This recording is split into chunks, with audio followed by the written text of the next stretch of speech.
as you can see here in the image, all the elements of B is... Hello everyone, welcome back to my channel. In previous video, I had told you about a subset method. So today's topic is superset. As you can see here in the image, all the elements of B is occupied by set A. That is called superset, okay? A is superset of set B, okay? So here are the syntax. Set is superset in brackets set 2, okay? And here is the example, set 1 and set 2. Okay, so let's check it in the editor. I'm using here Visual Studio Code. So here are two sets, set A and set B. I'm writing here z is equal to a dot is superset in bracket B, set B, second set, okay? And let's print this value. So I'm writing here print z. Let's run this code. Let's see what will be the output. So here is showing false because there are no any common element in both sets.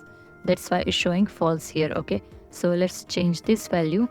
Let's again run this code and let's see what will be the output. Okay, click on run. So here is showing true because all the elements of set B are occupied by set A. That's why it's showing true here. Okay, all the elements of set B is already present in set A. Okay, that is called is superset. So next, how we can use is superset with three sets. Okay, let's check it in the editor. So I'm writing here C is equal to 120 Mary. Okay, this is the third set, and let's change this.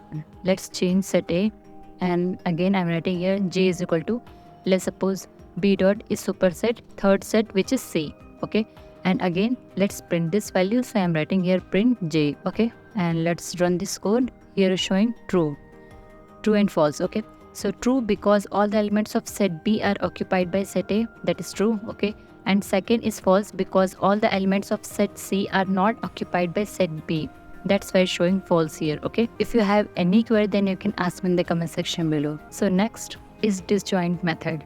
A pair of sets which does not have any common element are called is disjoint set. Okay, syntax set is disjoint set B. Okay, so let's open your editor. I'm using here Visual Studio Code. Here are two sets, set A and set B. I'm writing here z is equal to a dot is disjoint set B. Print this z. So here is showing false because there are some common element in both sets. That's why it's showing false here. Okay, so let's change this value. So again there are no any common element. Let's run this code.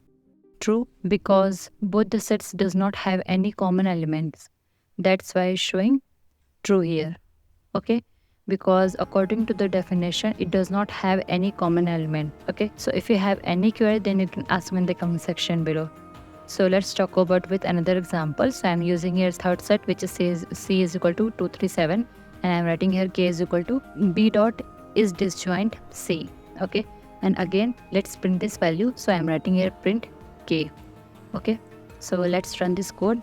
Let's see. So here is showing true because set A and set B does not have any common element, and again set B and set C does not have any common element. That's why it's showing true here. Okay, so if you have any query, then you can ask me in the comment section below. Thank you for watching.